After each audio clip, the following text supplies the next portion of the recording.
Hi, I'm Bart Hanson. I'm the owner and lead instructor for CrushLivePoker.com. The following hand comes from our call-in show that we record live at 2 p.m. Eastern Time every Monday. If you enjoy this video, hit that like button, and if you want to submit to be on the show, take a look at the information in the description. Yeah, so this is a play at Lucky Chances. The structure is a 3-5 blind with $1,000 max buy-in. Okay. $1,000 max Um, buy-in, right? 3-5. mhm. Wait, I had a guy call from last week, and I don't know if you were around, Garland, but I could have sworn before that the cap was 500 in this game. They must have lifted it at some point over the last few It's years. been it's been 1,000 cap for 2 or 3 years. Okay, okay, all right. So 3-5, 1,000 cap. Yep. Yeah. So I had a table and I heard whispers of a maniac playing at a different table, so I table changed to that table, Mm-hmm. and then I seat changed to the seat on his left when I could to gain Okay. position on him. Okay. And I discovered quickly that this guy was playing every hand. Okay. He's raising erratically. Sometimes he's buys in for 600 at a time, just goes all in, whatever hand he has. Sometimes raising 100, 40, 80, whatever. He Right. does not fold at all 3 or 4 bets. He's just completely maniacal. Mm-hmm. And he's shown the ability to bluff shove with like bottom pair or whatever, or complete error. So anyway, that's the background. Okay. 1310 effective. Okay. Pre-flop. Pre-flop it folds to villain in the cutoff. The maniac villain who raises to 40. Okay. To 40. That's a pretty large straight raise, but okay. Right. Uh-huh. Well, nothing compared to the other sizing, but Yeah. I won the button with 8 of clubs and 8 of diamonds. Okay. I'm of course way ahead of his range. So I opt to. This is on the low end of the pairs I'm willing to 3-bet. Isolate with. I isolate to 125. Okay. So 3-bet to 125 on the button versus this cutoff open. Right. And everyone folds and he calls. Okay. So your head's up with about 250 in there, right? Yeah, 252 after the rake. Yep. The flop comes Jack of clubs, 5 of hearts, 7 of clubs. So Jack, 5, 7, 2 clubs. You have eights with the 8 of clubs. Okay. Yeah. So he checks. Mm-hmm. I bet 125 for value protection, Yeah. and he calls.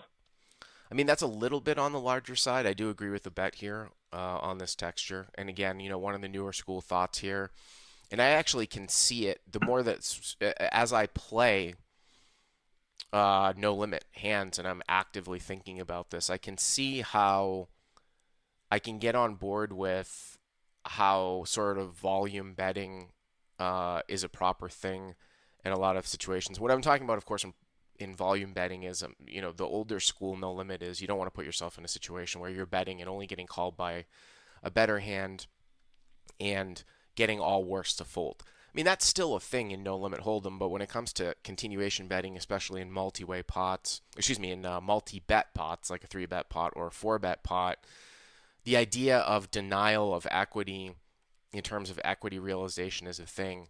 It's kind of the same thing. It's a little bit similar to obviously equity protection. Like you have an equity protection bet. It sounds to me like you can obviously get called by worse here too. One of the things that you need to remember though when you're making an equity protection bet is that it doesn't have to be that large. But the whole equity denial thing comes into play. Like I had a hand that I played over the weekend where, it's not exactly the same thing. It was multi-way where I had jacks and the board came out king 4 deuce and it was 3 ways and I checked in the middle and the guy checked behind me and then the turn was a deuce and I check called and then the river was a 7 and so it was king 4 deuce deuce 7 and the guy in the field ended up having 7 deuce suited. The point that I'm making here is that that's a pretty good example of why sometimes doing like a volume bet or betting your entire range in a given situation can sometimes be the best play because basically when you're behind, most of the time you're not getting raised. So you realize in position, like even if somebody has like a jack here, or in my case, if someone had a king, occasionally I'll get to realize my two outs. So it is sometimes a thing here. Like I said, I think you're gonna get called by worse. I just think the sizing is a little bit on the larger side. But okay, you bet 125. Yeah, I mean, this guy, I think, will call quite a bit, whatever, from 125, but he has to have something. So that was kind of in my mind. Yeah. Later on the hand is what's in my mind, right? The turn has about 500 in it. The five of diamonds comes. So the turn is a five of diamonds. Is that right? Right, All right. Hold on one second here. Some people. Go ahead, Garland. So the turn's a five of diamonds. Okay. right. I Villain got just it. Hold on a second, Garland. Somebody in the live chat was saying that the caller was way too loud, and I just figured out how to fix that. So that's good. So turns a five of diamonds. Okay. So the pot right now is what, about 500 bucks, right? yes, about 500. Okay. And the villain donks for 200. Okay. So villain donks for 200. That's interesting. I see. Yeah. You mean you have a pretty standard call here. The interesting thing here is this front door club. So, he could be playing like a kind of a stop and go. He could be playing sort of like a stop and go where, he's trying to protect against clubs or something like that. So, but I mean, from your description of this guy, I'm certainly not going to fold now. So I'm assuming that you called, right?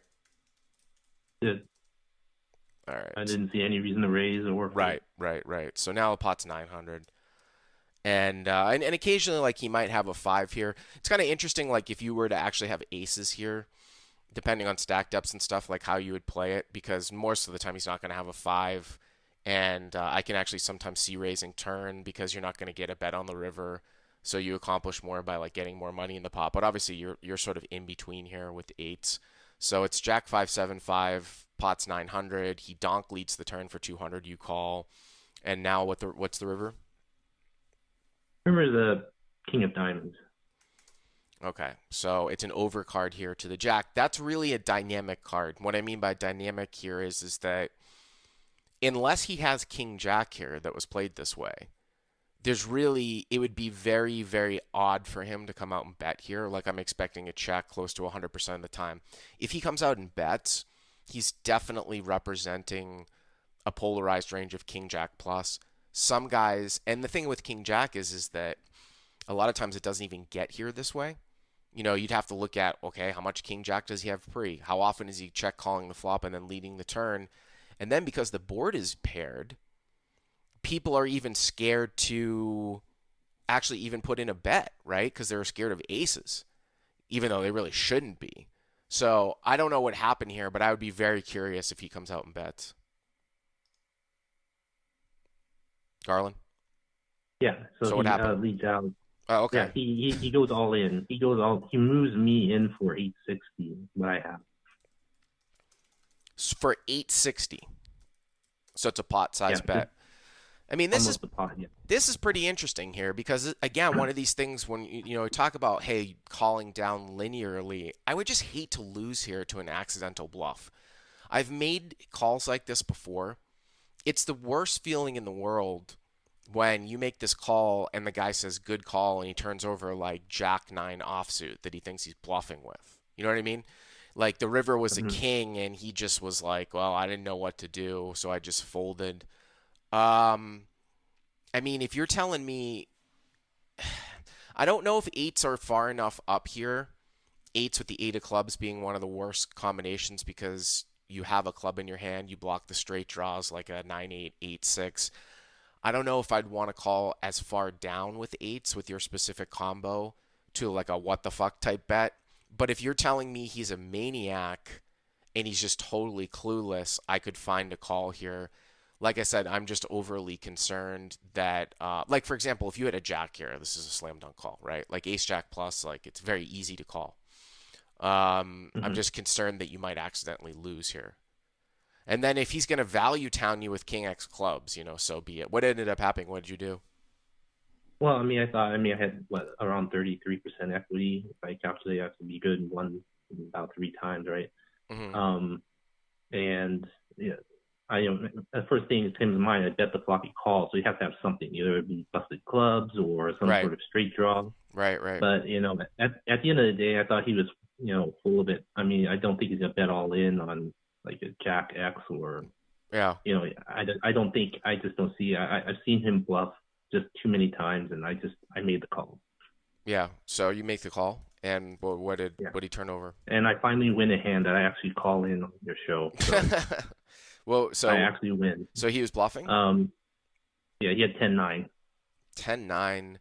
So he 10-9 of clubs 10-9 or just offsuit, 10-9 offsuit, of course. 10-9, just 10-9 Yeah. offsuit. They So might have had a club, but I don't think so. he check called the flop with a gut shot, and then he led the turn, and then he moved all in on the river.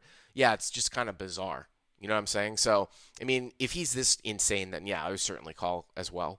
You just have to watch out, like I said, when you accidentally lose.